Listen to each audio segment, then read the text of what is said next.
not their communities or members of the NCNC is not the issue. I invited them. They're trying to understand who we are, what we do, how we function, how we work, what our meetings are like, and so forth. So it's a little introductory meeting to them. And today is a very good meeting to have them join us because we've got some very, very key individuals who will speak in a moment. Let me, if I can, just for a few comments. First of all, I hope that everybody is safe and sound and their families are protected from COVID. You know, the state and the county and have done a yeoman's job with regards to getting everybody vaccinated. We've got over 70% of the population vaccinated, and you know, we're doing quite well. The facilities, the governor has basically rescinded his executive orders. You know, we're maskless at this point in time, except in government buildings. So whether you're indoors or outdoors, we are open in the state of Florida and in Palm Beach County. So congratulations to all of you who are spreading the word out there in your communities to in fact get people vaccinated and protected from this very awful virus. Let's get right down to the heart of the reason why we're meeting today. The legislature had been in session for quite some time. We're really pleased to have with us two representatives from the state legislature, both representing our district, our geography. I'm going to have Todd Bonlarron, who is no stranger to the NCNC. He has done this on several occasions in the past. Todd is the Assistant Deputy Administrator in Palm Beach County. He's been with Palm Beach County for a great number of years. I knew him when he was a kid. So now he's an older kid. and a daddy at that. My best title. Todd and Rachel, obviously, on the family. That's really exciting news and opportunity for all of you. So we have Rick Roth, who's our legislative representative from District 85. And we have State Senator Bobby Powell, who's our state senator from District 30. And what we thought we would do is let Todd facilitate and give him some time to go through the moderation of presenting to the two representatives some questions about some of the bills and some of the things that went on in the most recent legislative session. If you read the news or just watched the TV and saw the news, there's a wide variety of bills that went through, from comprehensive plans to impact fees to voting changes and processes and so forth. So it spans the gamut. This is an educational session. This is not to contest anything. Many of these bills have been passed already. Maybe some of them are going to go before the governor, whether he's going to sign them or not, we don't know. But at the same token, it's education. And then Todd, you'll allow for some questions as time proceeds. You are the topic for the meeting. So we're going to finish at 5:30 for sure at the latest. If it finishes before then, that's fine. Okay. So Todd, with no further ado, let me recognize Rochelle Litt, Mayor of Palm Beach Gardens. And we have Shalonda Warren, who's a commissioner with West Palm Beach. Shalonda, I saw you a second ago, but you're on there. Okay. So Todd, it's yours. Take it away. Okay, are you all able to see my screen share on this? Okay. Yes. Okay, just wanted to make sure. So first off, Sal, thank you very much for inviting us to join you for a little bit of legislative update this afternoon. It's my pleasure to be joined by two members of our delegation, Representative Rick Roth and Senator Bobby Powell. Senator Bobby Powell, who I might also add, is a daddy too of a young daughter. So I'm super excited to join the ranks with him in that regard. And Rick Roth is also a new grandfather for the fourth time. So a lot of babies to go around on this particular call. So what I'd like to do is I've got a PowerPoint up here and I'm going to kind of walk through this a little bit, but I'm going to ask Senator Powell and I'm going to ask Representative Roth to sort of interject through some of this and share some stories, share some of their thoughts and opinions on a number of things that happened during the legislature and try to flow it that way through the PowerPoint. And then at the end, give them some opportunities to make some more deeper remarks if they care to, and some closing comments, and then open up for questions. So this legislative year, we thought going into it was going to be a tough one. We thought that, the budget might struggle a little bit due to the pandemic. Hey, Mark, I'm just returning. The reality is that we were able to pass a record budget. Yeah, I'm still at home. $1.5 billion. We do everything by here. Zoom. Hey, Todd, let me interrupt you. You have to be put on mute if you're not. With a client at 4:15. Sir, I don't know who you are, but you please put your unit on mute. There's only one gentleman speaking, and that's Todd Bonlarron at this time. Everybody else should be on mute. Yeah. And if I could also have Senator Powell and Representative Roth to be able to chime in too as we go through some of this. So the legislature passed a record budget of $101.5 billion. A lot of that included, between $6 and $7 billion of federal money that they were able to include in there as well of some of the ARP funds for a number of different proposals that were funded in that particular budget. But it included bonuses for some of our first responders, providing some more services for people with developmental and intellectual disabilities, as well as a significant amount of money to address the effects of some of the rising sea level issues and climate change issues that we've been working on.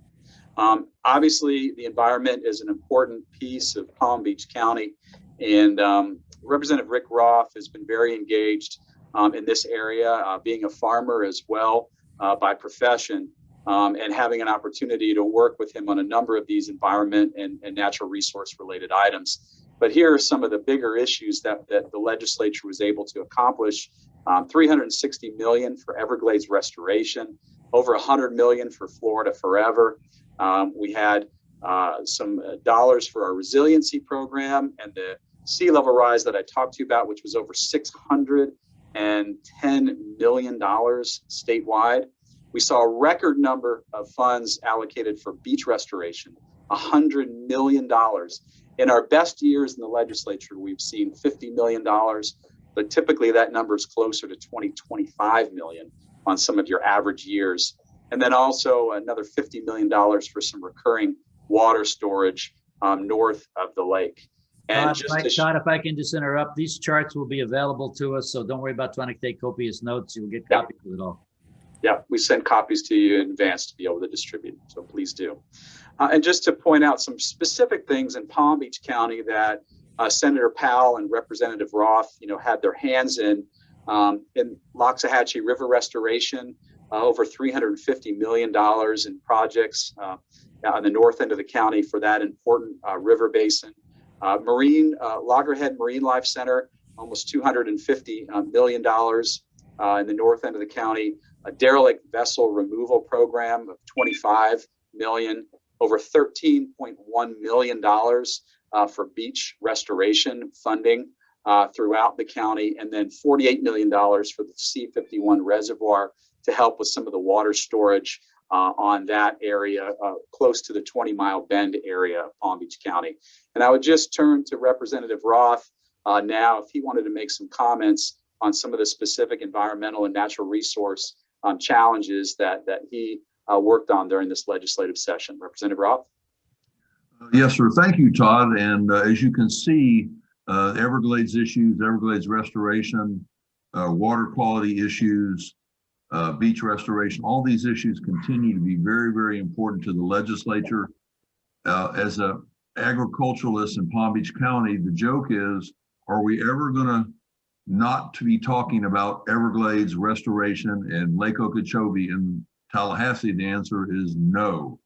We have a governor that's very strong on these issues, and we're doing a lot of good work. I think everybody's goal in the legislature is to solve the blue-green algae problem and to solve discharges going into the estuaries and try to move as much water south.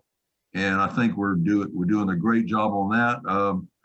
Our Senate President Wilton Simpson was able to move some pieces around and come up with money for north of Lake Okeechobee for aquifer storage and recovery wells, because we all know the solution to Lake Okeechobee, and that is having more options of what to do with the water once the rains come in the summertime. So I'm very proud of the fact that we got a lot of money. We also got money for the Florida Forever Act, Todd. That's something I was very involved with. trying to get the wildlife corridor funded. We want to have a wildlife corridor connected all the way from Key West to the Florida Panhandle. We're worried about panther habitat. We're worried about bears. We're worried about a lot of species, and we want to keep Florida, and that's something we started off with $100 million, and it looks like we're going to get $400 million. 100 million will be acquisition, and I think the other 300 million may be conservation easements, which will allow agriculture to continue to exist. What we're worried about is urban sprawl. We know people are going to come to Florida. TGIF, thank God it's Florida. Everybody wants to come to Florida, and it's because we have we're protecting our constitutional rights, and we have more freedoms. I want to give a hats off to Todd and the Palm Beach County administration for the great job they did working with the governor and the delegation and everybody else to get us through this pandemic, to do ordinances with masks, and now we have ordinances removing masks, and the state of Florida economy is doing very, very well, and I'll end it at that. Thank you. Thanks, Representative Roth. And just to kind of talk a little bit more in some of the detail of the budget as you get into health and human services, again, you saw that we were able to fully fund kid care during this legislative session. We increased Healthy Start by $2 million. An additional $9 million was put in to support the Office of Minority Health and Health Equity to reduce some of the disparities of health and advancement in our communities. Over $1 billion on mental health and substance abuse, which is an extremely important issue for us here in Palm Beach County, with dollars going to the opioid response grants and legal settlement funds, and also into the local substance abuse grants, and then also $3.2 million for homelessness challenge grants. Just to kind of break it down to Palm Beach County's level to see some of the things that our delegation was able to bring home for us. Some child net funding of $360,000, Place of Hope, which is an important North End not-for-profit, $250,000. We saw $100,000 for Jewish Family Services, and then also $282,000 recurring dollars funded for the Butterfly House, which is the Palm Beach County's only rape crisis treatment center. So kudos to all of our delegation members working together through this legislative session. And as we go into education as well, $28+ billion in K through 12 funding, which saw some decreases in FEFP funding because of some enrollment declines based on the number of students that were in there. But yet we were able to increase 3.5% in the FEFP base of those funds. So those per student allocations were able to increase by $473 million this session. Because of some of the challenges due to COVID and the need for child care support, the legislature was able to put close to $950 million into those COVID-related child care support working. And then in higher education, over $500 million for some of the workforce programs as we're looking to retrain some of our individuals as we move forward. Now, Senator Powell has his hands in probably everything budget. He sits on the Appropriations Committee, but he's really one of our champions in our legislative delegation in terms of understanding every appropriation of every member, everything that's important to the county and the delegation. And he really is a rock star to watch him work during conference between the House and Senate in negotiating some of these issues. So I'll pause here and just ask him to maybe comment on some of those appropriations that we talked about here in education, HHS, and also the environment, and then also as we move on some of the other items. Senator Powell. Thank you, Todd, and I want to thank you for the work that you're doing. Sal, thank you for allowing myself and Representative Roth to join you all today. It's a pleasure to be here. And I want to recognize my staff who's on here as well. I believe Kirsty Miles from my team, Diane Andre, and Christopher Stubbs are on today, maybe. I know I saw Kirsty's name earlier. I will say this, when it comes to mental health, $1 billion being spent in the budget is no small feat for Florida. Remember, we've been previously ranked as number 49 in the nation in terms of our care for mental illness and mental health. We're starting to see a shift here in terms of recognizing that mental health is a problem here in the state of Florida. Myself, along with State Representative David Silvers, have pushed legislation every year with regard to mental health and mental illness. We have had the Jerome Golden Center here in Palm Beach County, which has gone out of business, but we're still trying to insert resources in terms of taking care of our mental health facilities. When you start talking about the minority health issue, of course, I'm the chairman of the Florida Legislative Black Caucus. We've had the opportunity, especially through COVID, to deal directly with Dr. Rivkees, who's the Surgeon General of Florida, and his deputy chief Surgeon General, Deputy Surgeon General, Dr. Roberson, Shamirio Roberson, and there have been disparities in terms of, and throughout the nation in terms of the number of African Americans who have gotten the COVID virus and been impacted at a higher rate than other populations. But here in the state of Florida, we've worked very diligently to make sure that we put measures in place so that the impact, although COVID hit a lot of people here in the state of Florida, and we have seen upwards of 35,000 deaths, we have minimized the disparate impact that could have happened here in the state of Florida. Now, I know, Sal, I think you said 70% of the Floridians have been vaccinated, and that is excellent. Especially 70% of Palm Beach County people have been vaccinated. That's excellent numbers. We've still got a ways to go before we reach herd immunity. I saw yesterday that the numbers in the state of Florida went down to 4%, but we're still working on that. Funding for a place of hope. As always, we're glad to be able to get that funding here in Palm Beach County. That's in the northern part of my district, working with great team members, Representative Roth, Senator Gail Harrell, and others to make sure that that is a priority for us. Those are the most vulnerable individuals, and we have to make sure that we continue to look out for them. And that's actually in my district and Representative Roth's district. As you look, $550 million went to teacher salary increases, and that's an allocation of a $50 million increase. Why is that important? It's important because we're facing a teacher shortage here in the state of Florida. And also what we're also seeing is a lot of the younger teachers who are getting involved in the profession are staying 2 or 3 years, and then getting out and going and trying something else. We have to make it more enticing for our students who graduate from college in the field of education to stay in education. It creates continuity for our students.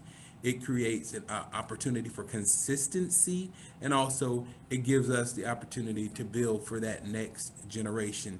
One of the best things I would say that happened with regard to funding is the no tuition increases, and then the $560 million workforce program. I'll also say that we saw a lot of the base funding for some of our universities was not swept this year, or it's not eliminated or eroded, and that was something that we fought for, especially when it came to some of our more vulnerable universities when we've dealt with online classes, online learning.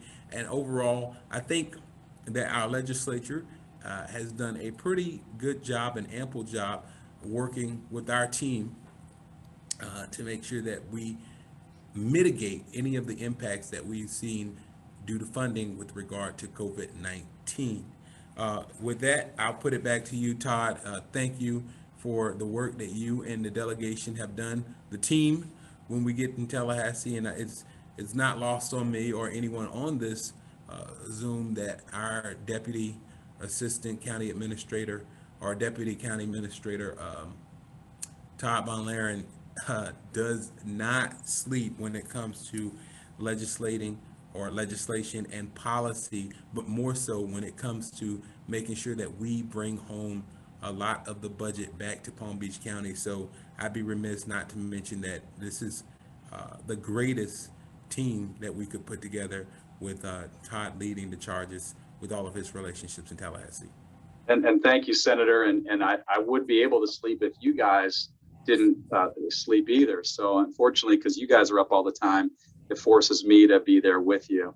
And, you know, some of the things that we're able to accomplish because of that, and we dive in a little bit more to the education budget to see what it means to our community specifically. here's a list of some of the specific projects throughout Palm Beach County. In the western areas, some of the money for West Tech to help out with workforce development there of $426 million. We saw for the Palm Beach Rehabilitation Center recurring dollars of $225,000. Those are for some of our adults with disabilities. At FAU at Max Planck on the north end of the county, $889,000, and then $17 million for the A.D. Henderson University Lab School, that STEM and multi-purpose building that some of you are aware of, in addition to some funding for Palm Beach State College of $200,000 to supplement their operating, and then another $790,000. As we move into the transportation budget this year, over $9 billion was funded into the work program. We used some of the federal money to backfill close to $2 billion for some of the infrastructure needs in that particular area, and then close to $90 million in some local transportation projects. Here you'll see a lot of some emphasis on some seaport work, some public transit development, as well as some rail and intermodal funding that was also included. And specifically in Palm Beach County, we were able to see $3 million in a new program that we helped to create in the central part of the county to improve some infrastructure, and it'll help us leverage some of those federal funds that we're also getting down from ARP, as well as some transportation disadvantage money in the amount of $994,000. Those are dollars that are going to allow people to continue to ride on our transit and be able to issue some of those passes. And Senator Powell's efforts to get that shown through this particular legislative session, as we were able to get close to $1 million for that particular appropriation. In the area of criminal justice, that's one that we were busy, and a lot of these are some of Senator Powell's projects as well, with some of the teen delinquency of $630,000 and $1 million in Riviera Beach for the public safety complex.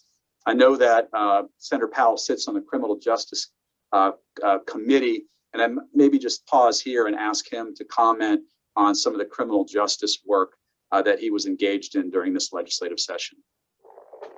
Thank you for that, Todd. I think we had a really great opportunity this year that came to criminal justice. And on our side, the chairman was Senator Jason Pizzo. Some of the more significant things that we passed through that particular committee, but some of them may have not made it all the way through the floor. We passed legislation with regard to when it comes to offenders who usually have to serve 85% of their time.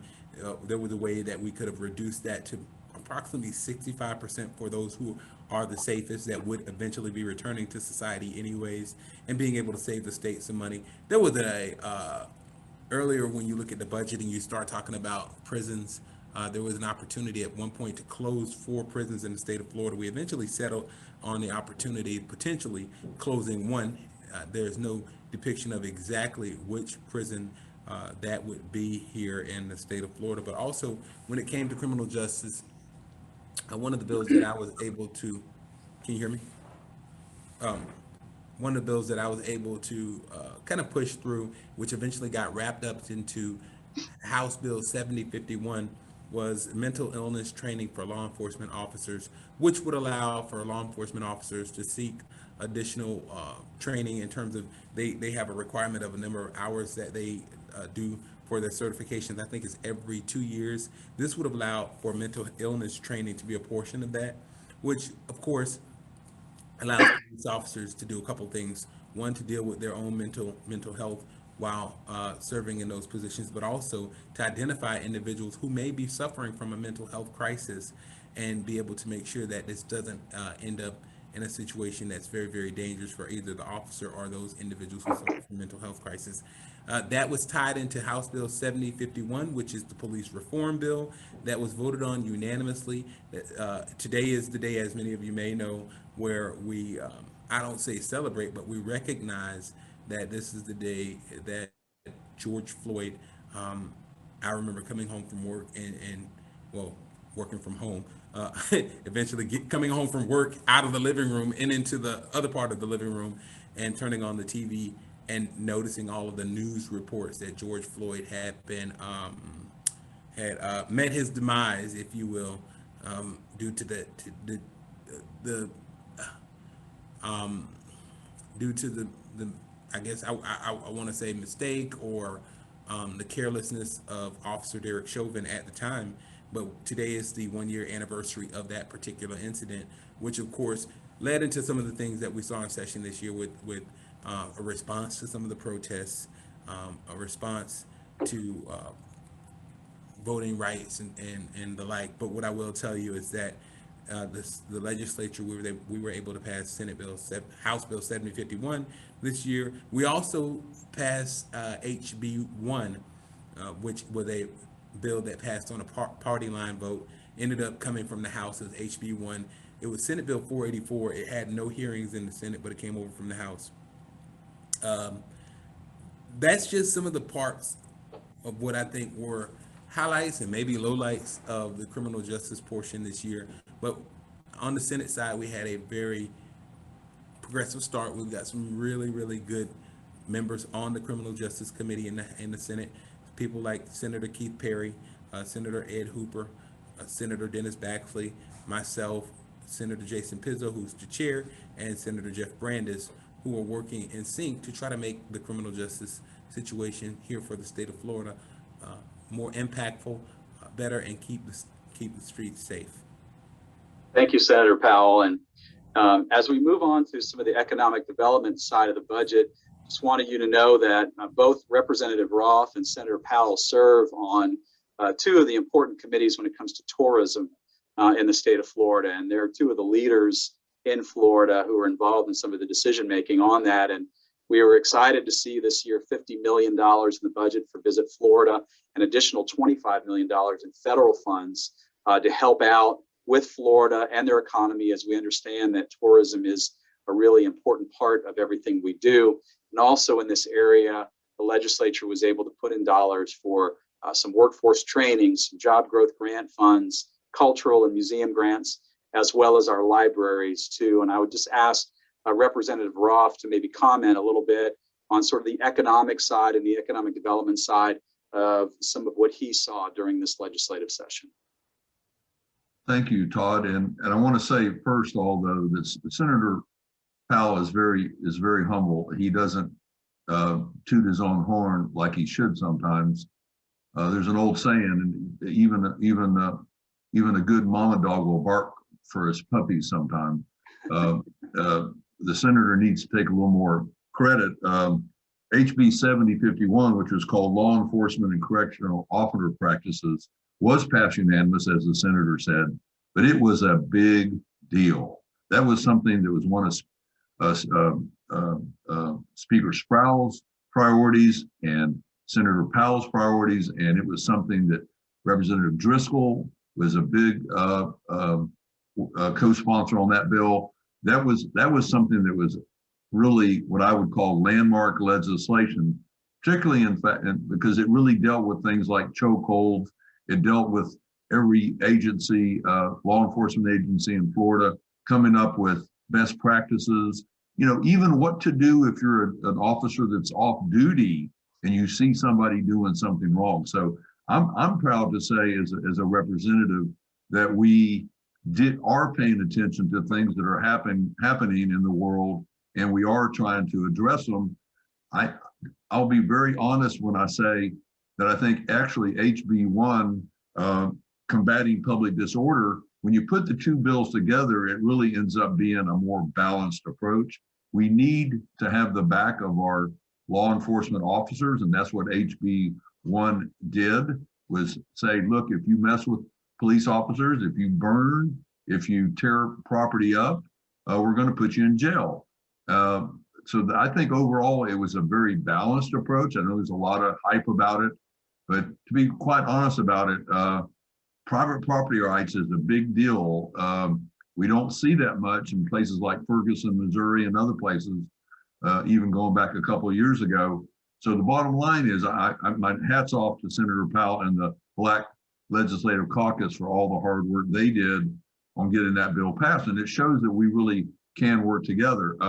Todd, I don't really have a lot of good to add to the economic part. I will say that it was a major fight over Visit Florida, in Enterprise Florida, my first year in the legislative session. And I think we did a good job back in 2017 and 18, getting those programs kind of vetted a little bit and a little more transparent, and making sure that people that served on Enterprise Florida board did not get not special treatment and all that. So I think we have a very good program. I think everybody in the legislature realizes that tourism is the #1 industry in Florida. And I'm really happy to see, the industry coming back. We're still hurting. We still don't have the flights that we normally would have into Palm Beach County, but I think we're doing better than we thought we would be doing at this time.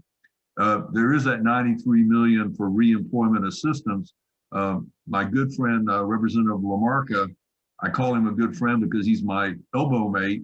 We sit next to each other in session, and he's from Broward County, and we're kind of alter egos because I'm one of the few Republicans in Palm Beach County, and he's one of the few Republicans from Broward County. And he did a good job in moving that bill forward. We need to get a cloud. They're going to do a cloud-based system so we make sure that we can handle this unemployment compensation. And the other thing we did, which is important, is we passed our taxation bill to make a level playing field with brick and mortar sales, malls and those type of people paying, charging sales tax, and the online sales was not. So with Senate bill, I think it's House Bill 15, we did that.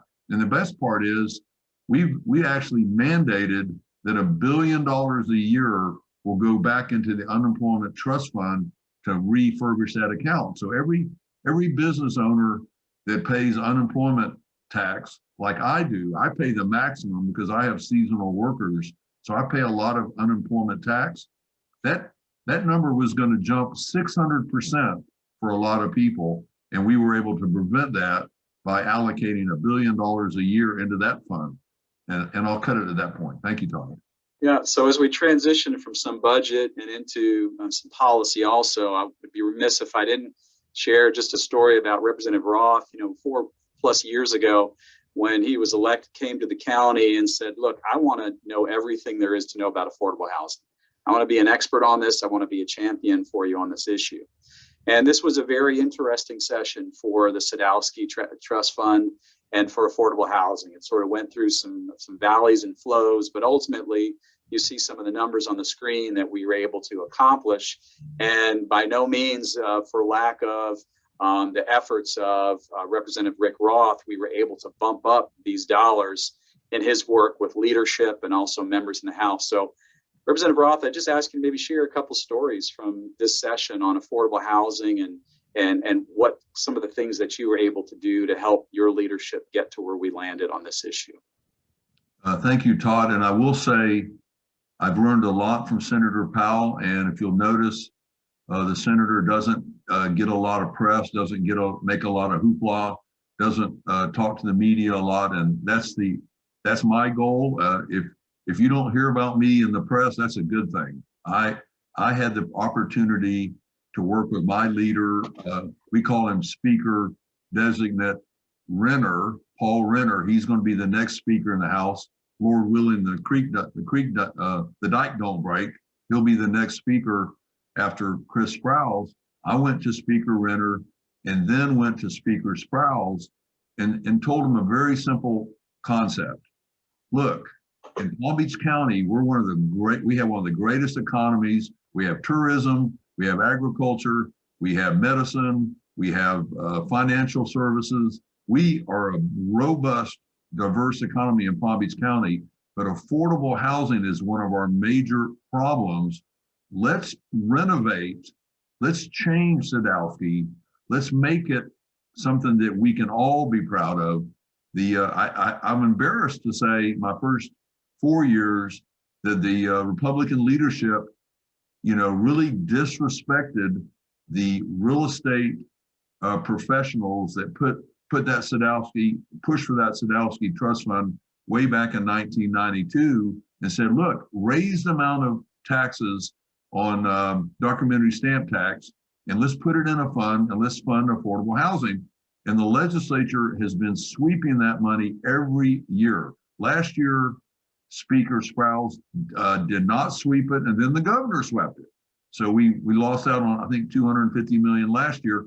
It's a very simple concept. I said to the speaker, if we're going to change the program and make it going forward a consistent program, we're not going to sweep it anymore, but we're going to start off by dividing it up 3 ways and giving 1/3 to resiliency and sea level rise and 1/3 to wastewater. I said, we're missing an opportunity. Let me just tell you honestly, folks, the Republican Party in general is not very good at PR. We are just not as good at it as some of our liberal friends are. And I said, we are missing a golden opportunity. If the House is going to take ownership of the new Sadowski Trust Fund, let's fund it at a much higher rate. And hopefully 3 or 4 years from now, people will be happy and will not be complaining that we did this. If you're going to give money to wastewater and you're going to give money to resiliency, let's at least admit that affordable housing is a bigger problem than those other 2 problems. Let's increase that money back. And lo and behold, they did that. They went from 1/3, 1/3, 1/3 to 50, about 50, 25, 25. They were going to give Sadowski about $160 million a year going forward.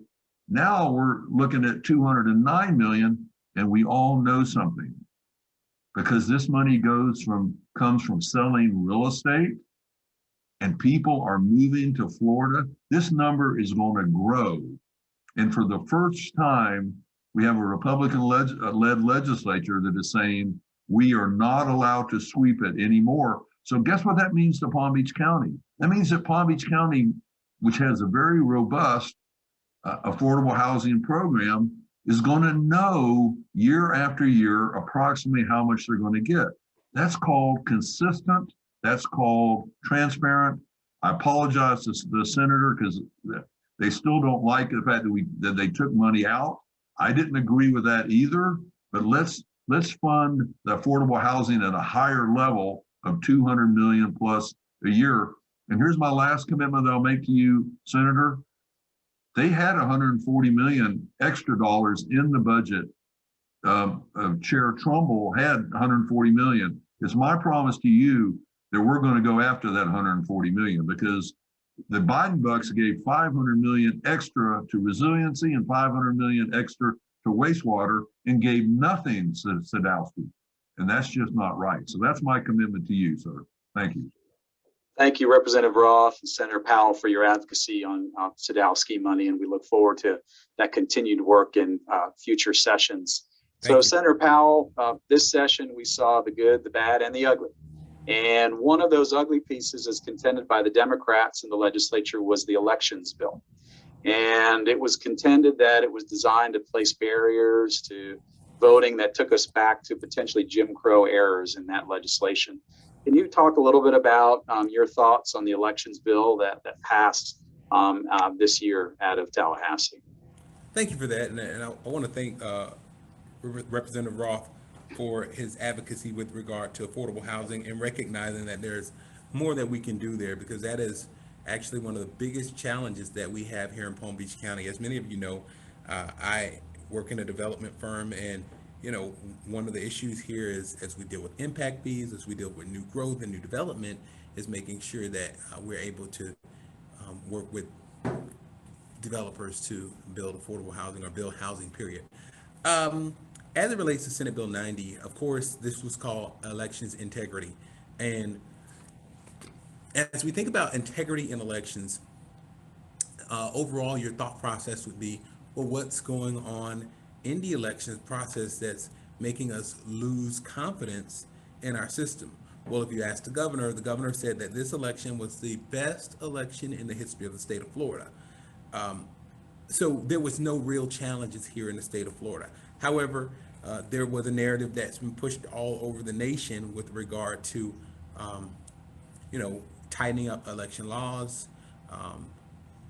The idea that there was fraud due to what happened nationally in terms of elections. But here in Florida, there were no issues with regard to our election.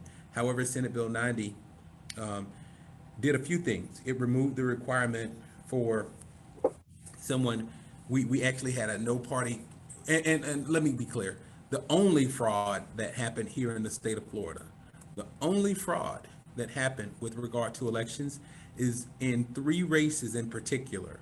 There were sham candidates who were no party affiliated, put into races that were funded by what they call dark money, that took votes away from certain candidates and were funded in terms of looking more like progressive or Democratic candidates. So there was 3 instances. In one instance in Miami, Senator Jose Javier Rodriguez lost his election by, I think it was 23 votes to Senator Eliana Garcia.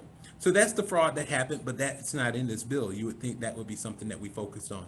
No, this bill focused on vote by mail, early voting, and drop boxes. So we extended the no solicitation zone to 150 feet from the door of the election location for early voting and 150 feet away from drop boxes.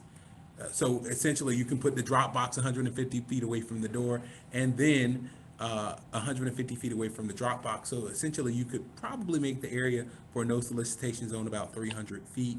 This bill also expressly designated, in order for someone to carry or lawfully possess another person's vote by mail ballot, that they would have to complete an affidavit. It eliminates drop boxes. We know right now that the supervisor of elections, Wendy Link, has a drop box for vote by mail on the outside of the office. So a person like me who goes to Tallahassee, a person like Representative Roth who goes to Tallahassee, sometimes we can vote early if early voting is allowed. I've heard a lot of people talk about early voting, but remember, in municipal elections, City of West Palm Beach, City of Palm Beach Gardens, our local elections, most of the time there is no early voting. You have to vote on election day. So recently I voted for a candidate who was now commissioner on here, Commissioner Shalonda Warren. Her election was on March 9th. I had to drop my ballot off on a Sunday night before boarding an airplane at the supervisor of elections office because the week prior, when my vote by mail ballot came, I was in Tallahassee. This particular bill would make it more difficult for me to drop my ballot off because I could only drop that ballot off during voting hours, meaning that the supervisor of elections office would have to be open because there was no early voting in the municipal election.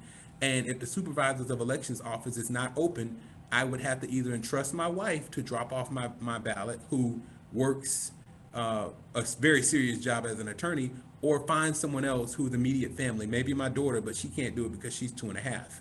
So I would either have to wait until Tuesday, missing valuable time up in Tallahassee that I was elected to serve, or maybe sign or fill out an affidavit for someone who I really trust to drop my ballot off, which makes it a lot more challenging. You'll hear us say, well, this could prevent ballot harvesting, where people can drop a lot of ballots in a vote by mail box overnight. Well, the truth is, if that were the case, then we should man every post office box in the state of Florida as well, because if that's the case, people can easily drop ballots in a P.O. box and have them mailed in. The other argument was, well, people can damage ballots if you leave the box unattended overnight. Well, the same thing could happen in a P.O. box. So I don't really think that we had a real issue here in the state of Florida with regard to vote by mail, other than the fact that in the early parts of vote by mail, one particular party was outvoting another, and that shouldn't be a reason that we come up with legislation designed to put tactics in place that would reduce, not that would restrict, as opposed to expand voting here in the state of Florida. Once again, I just reiterate that this was a bill solution looking for a problem, a solution looking for a problem, when the real issue is, when it comes to fraud here in the state of Florida, we really should have focused more on the idea of no party affiliate candidates entering races in the dark of night, under dark money, and taking votes away, making the election process a little more jaded and making people such as myself lose confidence in the system. So that's my quick and dirty but long version of the elections integrity bill. Thanks, Senator Powell. Representative Roth, did you want to make a couple comments on that as well? Yes, sir, I did. And out of respect for Senator Powell, I'm not going to directly refute what he's saying. I am just going to say this. I have a list of 13 bills that I thought were big bills, and 8 of them, let's see, 13 minus 4, no, 9. 9 of them were totally new bills. And my point being is this, is that I think this legislative session, things like, what happened with George Floyd, and riots and all that, we took all of that very seriously and passed legislation this year that was not even discussed in the last couple of years. Election integrity is not one of them. We've been working on that for several years. Blaise Ngolia in the House has done a great job 2 years ago when he was chair of a different committee. This year it was Commerce. I think 2 years ago it was State Affairs. He did a great job. I watched that very closely. Me remembering hanging chads in 2000 and Florida, in 2000 with Gore and Bush and all that. I remember all that very well, in the lawsuit and all that kind of stuff. So the bottom line is, I think there is something to dealing with voter fraud. And I think I'd rather be on the side of trying to deal with it than saying that it's not really an issue. To the senator's point, we did take out some legislation about attestation that we were going to require. If you dropped off, 10 ballots in a drop box, you were going to have to attest to the fact that you were the person that was illegally allowed to do that. But let me ask everybody a question. So first of all, I'm going to ask everybody to read Senate Bill 90, and we'll tell you how to do that for yourself. And don't listen to a couple of representatives tell you what it says. You read it for yourself. But more importantly than that is that we are concerned about ballot harvesting. We are concerned about dropping off multiple ballots. But we also said, if you are a citizen and you have 2 people living in a condo with you, you can drop off 2 votes.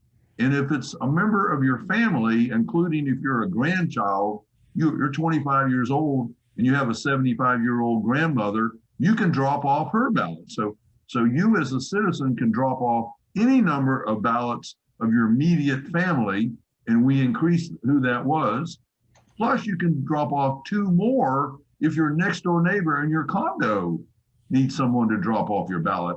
Plus you got early voting, 14 days. It could be 7 to 14, but Palm Beach County wants 14.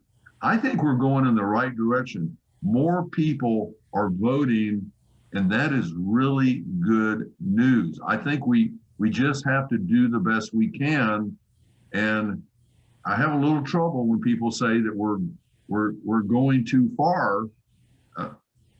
I think it's a privilege to vote. It's a right to vote, but you need to be a registered voter. And if you're registered to vote, then ask for an absentee ballot and we'll send you one. By the way, doesn't everybody think Wendy Link did an awesome job? So I think we're going in the right direction. And I understand the senator's concerns, but I think that's a little more politics than substance. Well, thank you both. This is Sal. I just want to interject something Sure. for the benefit of Representative Roth and Senator Powell. The North County Neighborhood Coalition is not a PAC. We don't sponsor, endorse, or fund any candidate. Both of you have had opportunities to come to our meetings and present. So we know who you were, obviously, before today's call. So all we do is focus on issues: safety, security, the environment, the character of the area, water, affordable housing, comprehensive plans, those kinds of things, developments and whatever. We promote economic prosperity, we support education. And at the end of the day, all we encourage our delegates and our residents to do is to go vote. Who you vote for is your business, but just go vote. Over 10 years, we're an 11-year-old organization. And at the annual meeting, I had a 10-year report card. Our average turnout was 74%.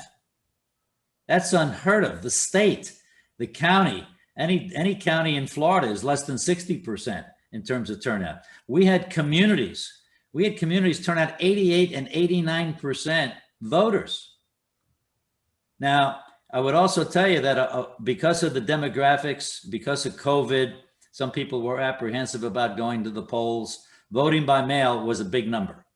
That came up significantly in that regard. Early voting was also a big number.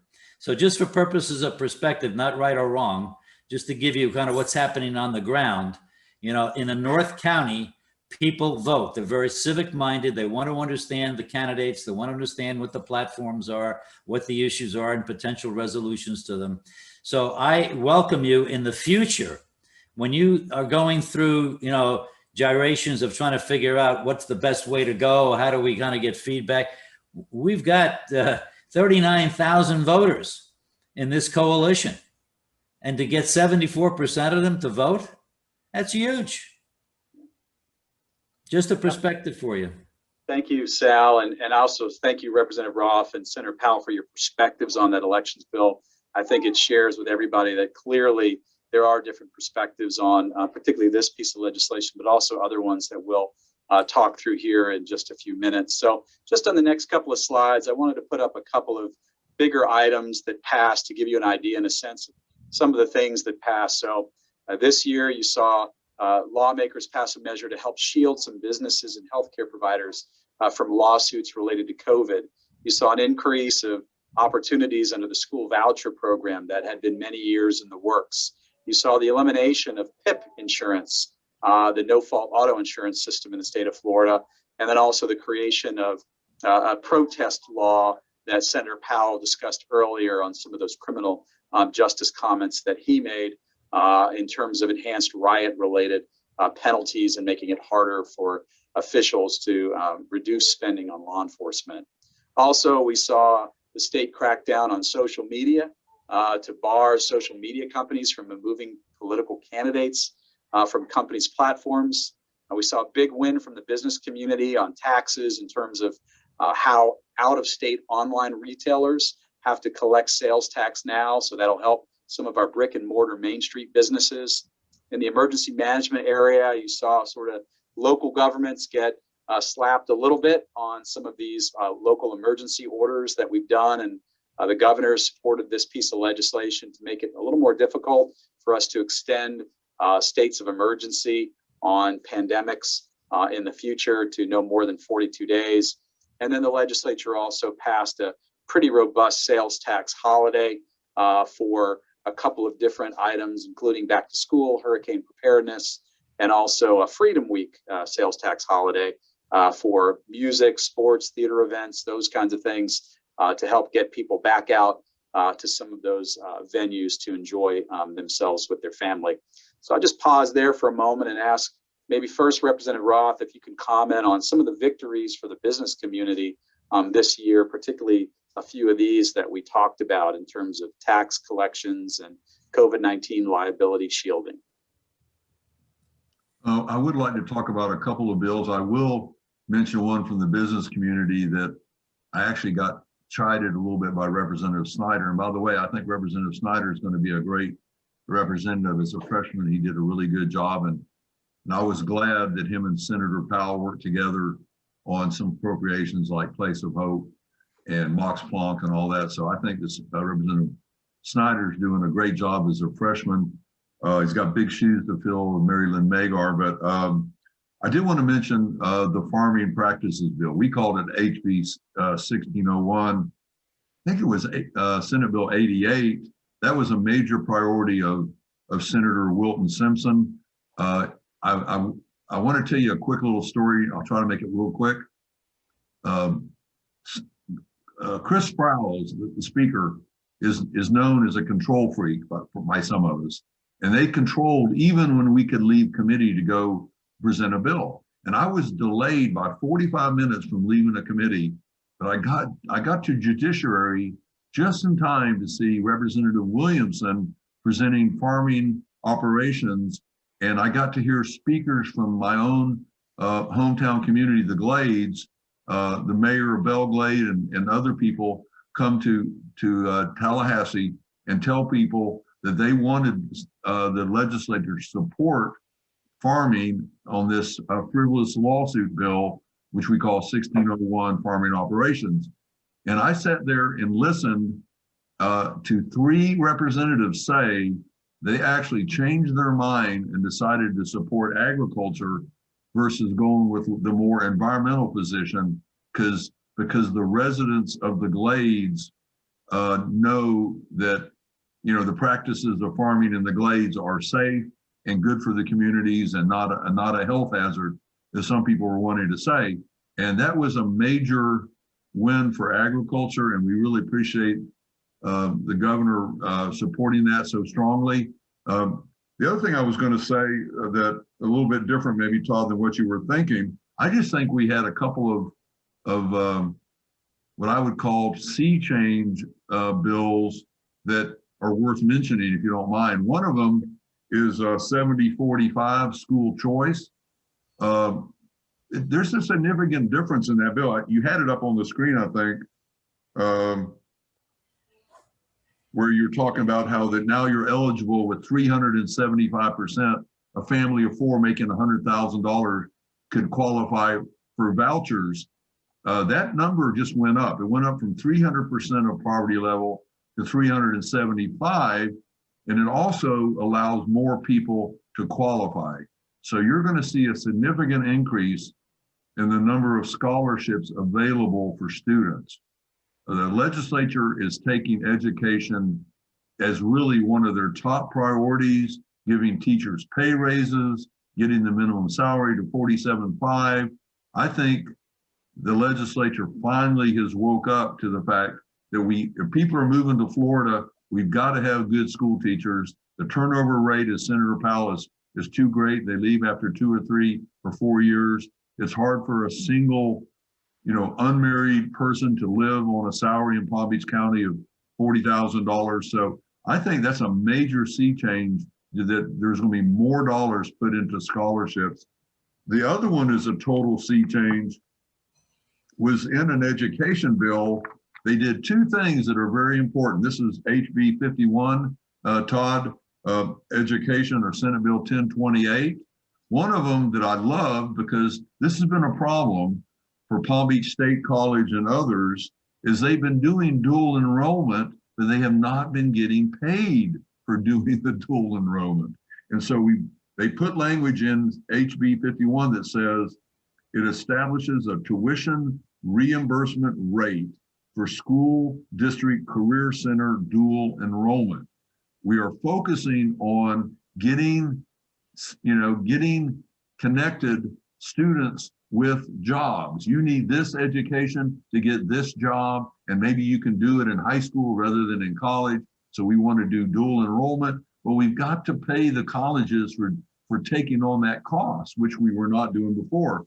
The second one, and Senator, I don't know how to say this kindly, so I'll try to be careful, is one of the weirdest things I've ever seen happen this year. We actually had 2 bills.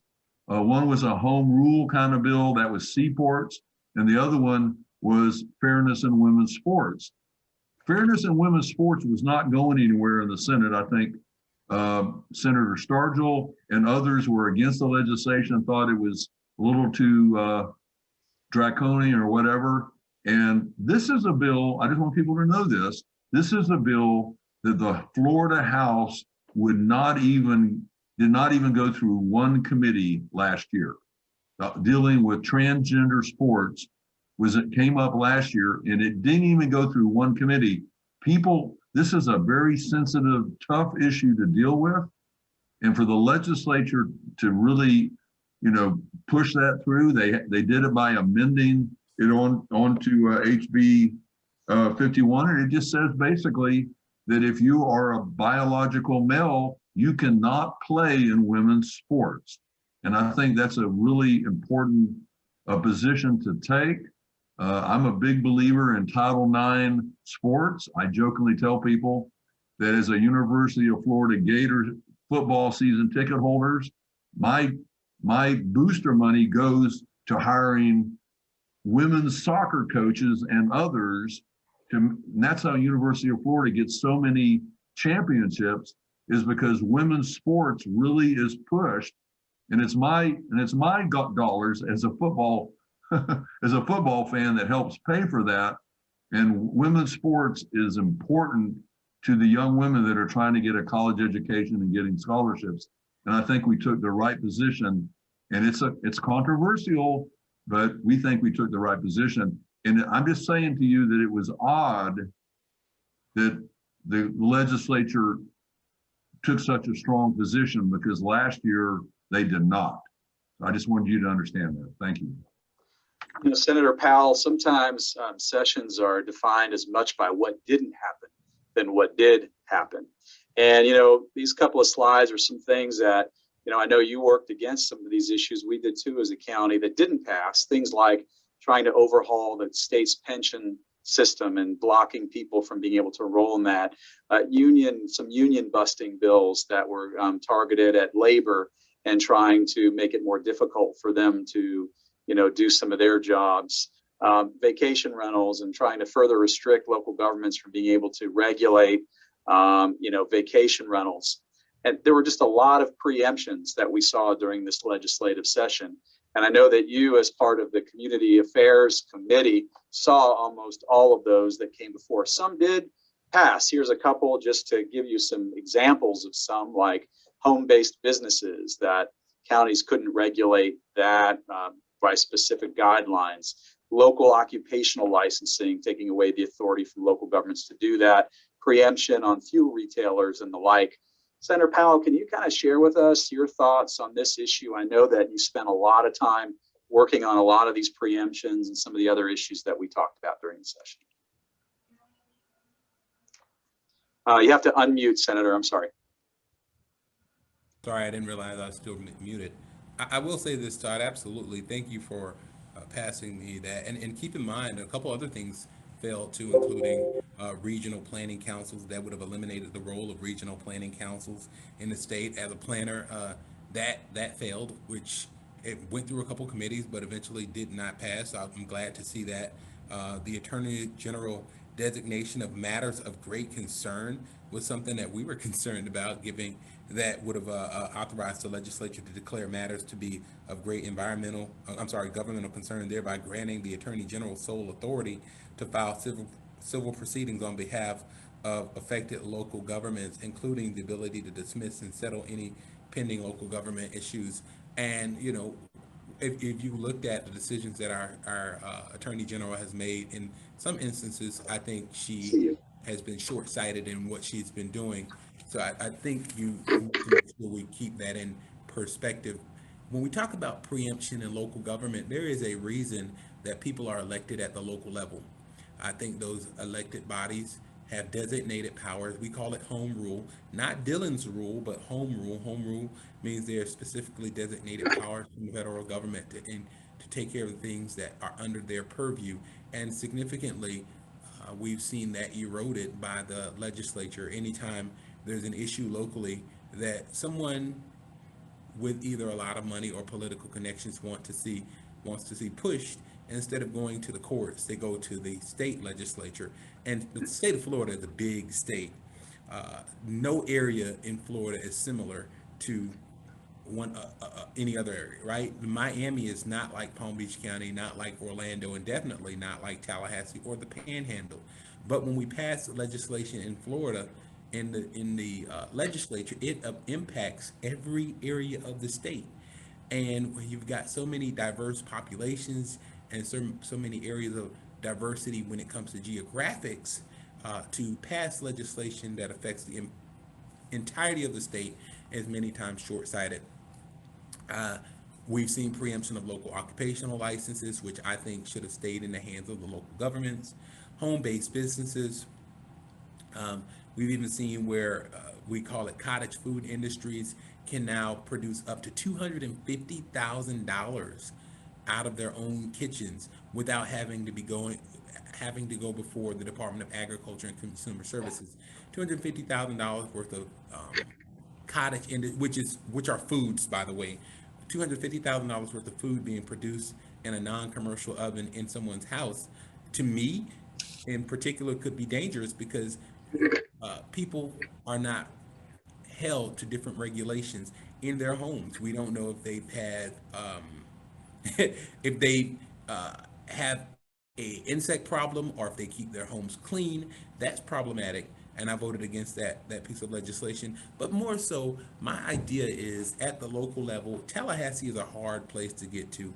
I'm sure you can agree, and Representative Roth has said this before, that we should probably move the capital to Orlando. I think he was joking, but maybe not. Tallahassee is such a difficult place to go to, and when we're pushing legislation that affects us in Palm Beach County, which is 6 hours away from Tallahassee, and those further south, the Keys and other areas, you heard, we talked about a bill that took away the power of the Keys to be able to regulate the types of ships that come in for commercial enterprises. We're doing ourselves a disservice because we're impacting areas that have already set their own governmental policies and procedures in place. So of course, I'm generally a home rule champion, and that home rule is not a Democrat issue or Republican issue. It's an issue where we just generally believe that those who we elect to govern their particular areas should have those powers specifically designated to them, designated in that manner. So when it comes to preemptions, for the most part, I'm generally in favor of locals being able to govern themselves. And I think that we've overstepped some boundaries this year. Luckily, as always, we were able to avoid some of the bigger pitfalls, but we still had some losses with regard to what happens to our local governments. I know I saw former mayor and now Councilman Marcy Tinsley on here earlier, as well as Matthew Lane and others who've served at the local level. Those things impact you, and if you don't know that, if you didn't know that we passed them, I'm here to tell you, as well as Representative Roth are here to tell you that there have been things that the legislature has taken away from you. Thank you, Senator Powell. And just for the last couple of bills, I just wanted to highlight for you, this has really been a long time in the making, but this new Resilient Florida grant program that's going to allow local governments to apply for grants. There's $500 million in this pot of money that the legislature set aside to work on some of the risks that we've seen due to sea level rise and developing some of those statewide strategies to that. So I think a really significant piece of legislation that passed this year. And then also, as we talk about some of our water storage, and we get a lot of attention about south of the lake, but this year, under the leadership of the President of the Senate, that some framework was put in place to provide for some additional water storage north of Lake Okeechobee, which I know that folks like Rick Roth and others and Senator Powell agree that that's really where we need to be focusing in terms of getting that water before it gets into Lake Okeechobee and making sure that it's stored, it's cleaned, and maybe saved for a dry day in that location. I wanted to just share a couple of just quick highlights of Senator Powell and Representative Roth. I mean, Senator Powell, like I said, has been an appropriations champion for us. We went over a number of these. These are just a few of the items on his list that I wanted to highlight for you, and really a defender of home rule and preserving some of that home rule authority, because I think a lot of us feel like, you know, what works in Palm Beach County or Palm Beach Gardens doesn't necessarily work in Escambia or Taylor or Hendry or Miami-Dade County. And we appreciate his work and efforts in that being that voice for us.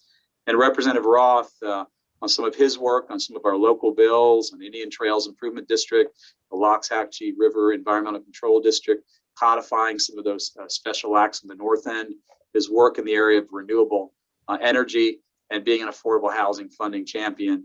No doubt, he's been there for us on so many different levels, and we thank them both. So first, I'll ask Representative Roth to maybe give a couple of minutes of some closing remarks. I'll turn it to Senator Powell then, and then we'll open it up for some additional questions, Sal, if there's anything that anybody else has to ask.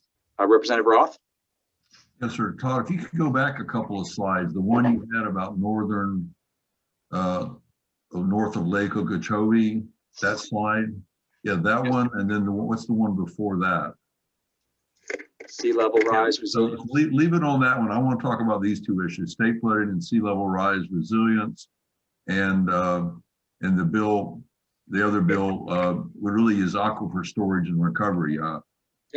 Again, I try very hard not to get any press. I'm going to tell you some things that if I said this to the press, it probably would be in the newspaper tomorrow, but I'm going to tell you anyway. But I try not to get it in the press. Is I was not in favor of statewide flooding and sea level rise resilience at the beginning. It started last year, as Senator Powell knows, and it's one of the governor's top priorities, but it also turns out to be one of Speaker Sproul's top priorities.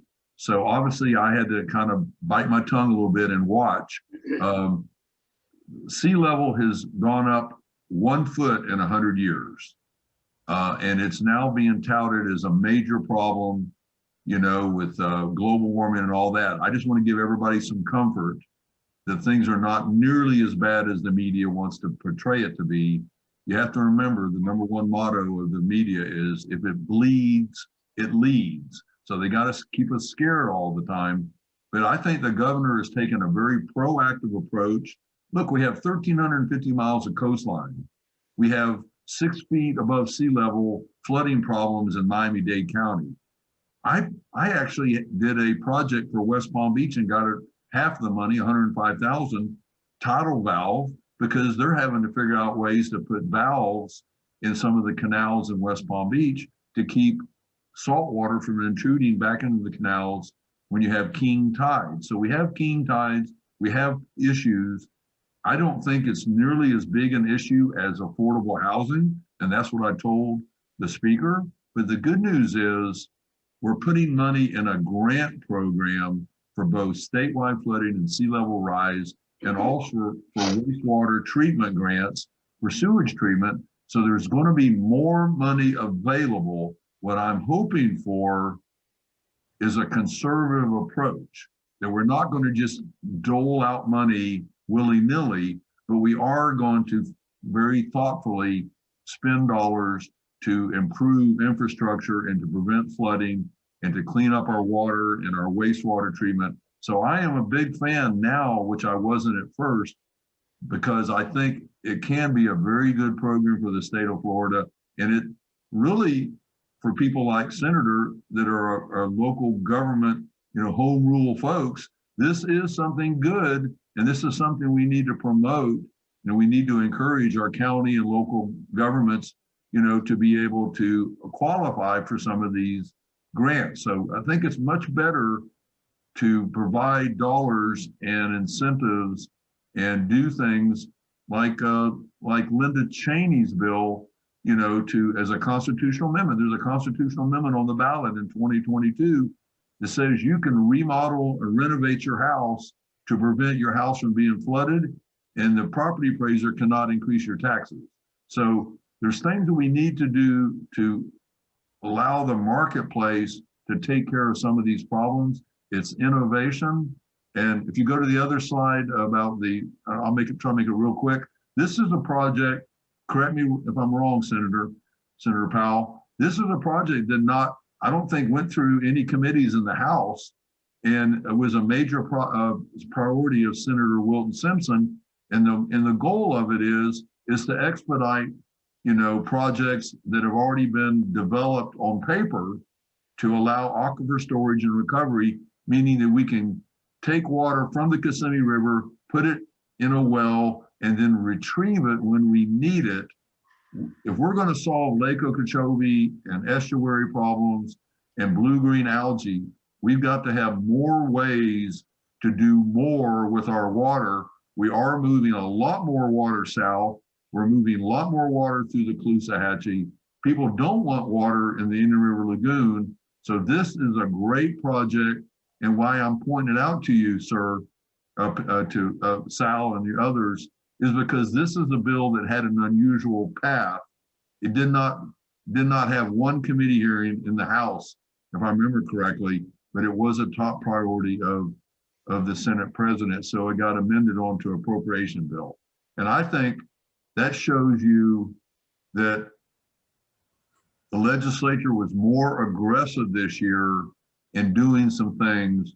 And I think the senator would probably agree with this, because there were less people in Tallahassee, less lobbyists, less people, you know, there were things were more organized, and maybe there was less opposition than there normally would have been. Senator Powell? Thank you for that, and I'll kind of start right where Representative Roth kind of left off with less people being in Tallahassee. I think as a planner, you know, as AICP certified planner, the number one goal of a planner is to serve the public interests. And we're 160 members of the legislature. And this year, with a lot of the public being locked out of the process while the rest of the state was open, I think one of the things that I missed were having the diverse group of voices. What we'll see is some of us live by a party line. Well, I'm a Democrat, well, I'm a Republican. But many of the people who come to us as constituents, when they come to speak to us in Tallahassee, yeah, they may be registered Democrat or they may be registered Republican, but generally that's not how they, for the most part, that's not how people live their lives, right? People live their lives based on the issues that are facing them in everyday life. And when you take those things into perspective, when they come to talk to us in Tallahassee, it gives us perspective outside of our own opinions, because not all of us are experts on every particular subject. Representative Roth is a farmer, and as you may know, farmers are some of the hardest working people in the world. They have to wake up very, very early in the morning, and they have to, by the time 7 o'clock or 8 o'clock hits, they've done more in the day than many people will do for the rest of the week. But taking that into perspective, our perspectives and opinions in our professions, we interact with all of that. But it's always better to have the opinions of you all, who are our constituency-based. Sal, like you said, there's 39,000 voters that are part of this organization. And when there's challenging issues, it's easy to think about, hey, you know what, let me reach out to Sal and see what some of the people in North County think about these particular issues that we're getting ready to address. Because you all aren't looking at it as just a Democratic issue or a Republican issue. You're looking at it how it affects you at home. I will say that I'm glad to be back home, right? I'm glad to be back. We've dealt with the legislature. We've dealt with session. We just dealt with the Seminole Gaming Compact. And there were a lot of issues that were on our plates this year. I'm very proud and happy to say that we passed this $101.5 billion budget that was inclusive of a lot of areas that included money from the federal government, what many people have called the Biden bucks. But more importantly, many people are going to be able to live better here in the state of Florida, because as stewards, the number one bill that we were supposed to pass was the budget. We got that done, and now we're waiting on the governor to see what he will veto and what will be kept. I'm hopeful that of a lot of these projects, some people call them pork projects or personal projects of legislators, but not one legislator is, as far as I know, has a project in the budget that specifically is only for him or her. Those projects serve, for me, up to 500,000 people, and for Representative Roth, 157,720, but we know that's been adjusted due to the number of people that are coming to Florida every day. 1,000 people a day are moving to the state of Florida. We have a lot of challenges here in the state of Florida. Affordable housing is a major issue, but so is resiliency and sustainability. We know that we're seeing saltwater intrusion and impacts from climate change. We know that we're seeing flooding in places that have never flooded before, and we're seeing more intense storms. And those are all issues that we have to continue to try to contend with and deal with. We are the Florida legislature, we are senators, we are representatives, but in the end, we are one, and we have to serve the public interest. Thank you. Todd has put some of the things that I was responsible for with the team. Now, with my legislative staff, as well as the members of the Palm Beach County Legislative Delegation, and the team led by Todd, which is our Palm Beach County legislative staff, inclusive of Todd Bonlarron, Vicki Nolan, I can't think of everybody, but Ed Chase. Ed Chase, everybody who was a part of making sure that we got this done, including legislators, both Democrat and Republican, because at the end of the day, it's our responsibility to make sure that we together look out for Palm Beach County. And with that, thank you all for giving us the opportunity to present to you. Sal, I look forward to the day that we can be back in the same room with everyone. Yeah. And we're excited about that. So thank you all for giving us the opportunity. And with that, Thank you, Senator, and thank you, Representative. And really on that note, I think all of us look forward to the opportunity to spend a little more time with you up in Tallahassee. This was a challenging year to get up there, but I know our commission, particularly our Northern County commissioners, and Maria Marino, Melissa McKinley, who is also the Florida Association of Counties president this year, is eager to get back up to Tallahassee to work with you, and Mac Bernard. So Sal, thank you so much for letting us share with you some of the highlights from this legislative session. And we've got a few minutes left that if there's any questions that I'm sure our members will be happy to answer them.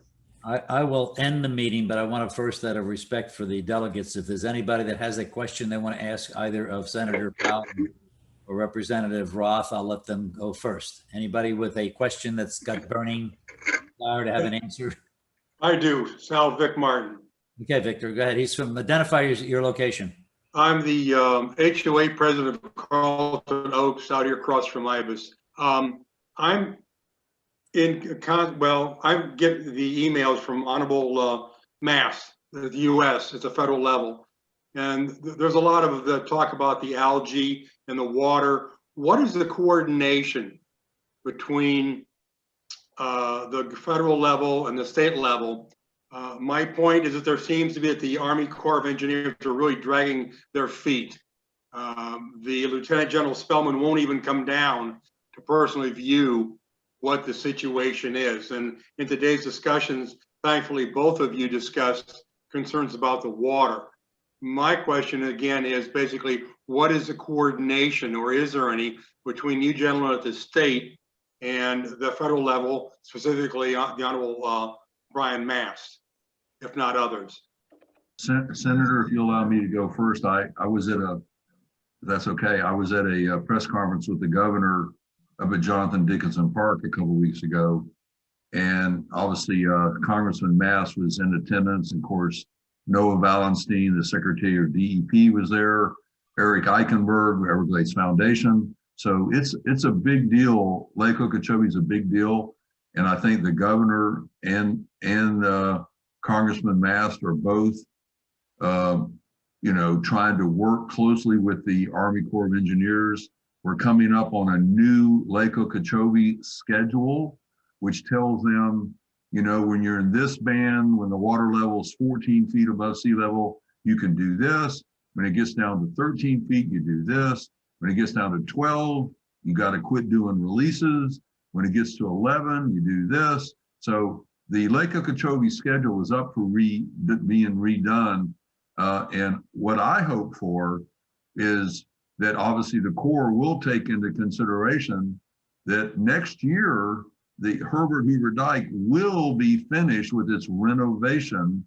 And thanks to the Florida legislature putting in $100 million a few years ago, and the federal government putting in, geez, I think it was, I don't even remember now, was it $16 million or something in the last appropriation? But the bottom line is, we all are concerned about Lake Okeechobee discharges being done at the wrong time, and therefore we need to have more ways, including being able to hold more water in the lake.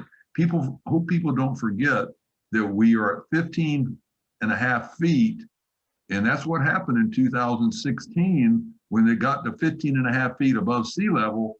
Now you got to remember, the lake is starting to be dry at 8.5 feet, so it's not a lot of water in the lake. It's a very shallow lake. But when it gets to 15.5 feet in June 1st, the Corps is going to start releasing water. And that's what they did wrong, in my opinion, in 2016, is they released the water 24/7 during the beginning of the rainy season, and rather than pulsing the water. So my hope is that we go back to a little bit higher schedule, maybe 17.5 feet, which is where it was before Hurricane Katrina, which caused us to look at was the dike needing a repair after the flooding in New Orleans, with the dams being broke, not a dike, but dams being broke. That's what caused them to reevaluate the Herbert Hoover dike. The good news is the renovation is almost done. And if we hold a little bit more water in the lake, then we won't have to discharge it to the Indian River Lagoon, which is the concern, and also the Caloosahatchee. So I'm hoping we get a balanced approach, which means hold more water. The big question in my mind is there more people living in South Florida than there was 20 years ago? And are we going to need more water? I don't know. What do you think? The answer is obviously yes. Senator Powell, you got a comment you want to make? No, I want to thank you. I think we wrapped it up pretty good. Okay, great. All righty. Well, look, I'm an evangelist when it comes to starting on time and ending on time, and it's out of respect for all of you because you're volunteers. You're all of our folks are unpaid. You know, one of the other mantras I want the senator and the representative to understand is our whole theme is to work with business, government, and community leadership to plan for a better county. We don't impose anything on any community. We don't mandate it. I'm proud to say I see Chelsea Reed here. We had Marcy Tinsley. We had Rochelle Litt. We got Shalonda Warren. We have Kelly Burke from Melissa McKinley's office. You know, we get the government representatives to come to our meetings because they want to know what's on our minds. And Senator Powell, I would tell you, stand tall on home rule. We want access to you locally. We've got great municipal leadership in Palm Beach Gardens and in West Palm Beach and in you and in Rick and so forth. We can get to you. We can, call you and forget COVID-19. We'll go across the street and talk and have a cup of coffee someplace. So as you get ready for other items going through the legislature, whether it's next month or coming up for the next session and so forth, engage us. That's what we're here for. We are not going to agree with everything, but we're not disagreeable people. We're going to share with you what's on our mind so that you at least can have substance going forward, saying, I've heard from people who might represent 20, 30,000, various individuals in their area. Now, are we different than South County? Maybe, maybe not, but that's not the point. The point is we want to engage and share with you what's on our minds. So I thank all of you for participating. I think it was a great session. I just have one administrative thing to do. We need an approval of the minutes and an approval of the treasurer's report from the April meeting. Do I have a motion? So moved. Second? Yes. Ayes? Aye. Ayes? So moved. Our Sal, next. before you adjourn, I need to say something. I really screwed up badly. It take me 30 seconds if you give Go me ahead. Todd, I'm surprised you didn't push me a little bit. It's important for you to understand, because Indian Trails Improvement District is a part of your community out there along North Lake Boulevard, that we are moving forward in a very slow process. We passed legislation as a local bill this year to allow the district, Indian Trails Improvement District, to do a feasibility study on the possibility of incorporating. We do not have any provisions in the legislation to allow them to go to a referendum. That's down the road, but you do need to know, annexation that's taking place, commercial property along North Lake that's part of Palm Beach Gardens, the community of Westlake. All this is impacting the acreage, and we did pass that legislation. So there's going to be more conversation. It's not my decision, it's your decision, whether that improvement district eventually becomes a city. Thank you for allowing me to say that. It really would have been a faux pas for me not to tell you that. Thank you. From a corporate perspective, as a former corporate executive, one year I was asked to lead up a major task force for the corporation. And the question that I asked these executives in the room is, What do you want to be when we grow up? I asked the same question of Palm Beach County. We have 1.5 million people. Do we want 2 million, 2.5 million, 3 million, 3.5 million? I mean, I'm a Floridian, so water to me is gold. Okay, without water, you don't need affordable housing. Nobody's going to come here. All right. So affordable housing is important. Where do you put it? I don't know. I mean, we're all struggling with that from a workforce point of view and a challenge point of view.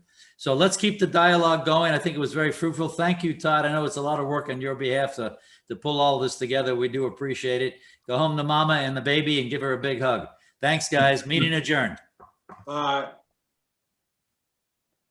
Thank you. Thank you. Thank you.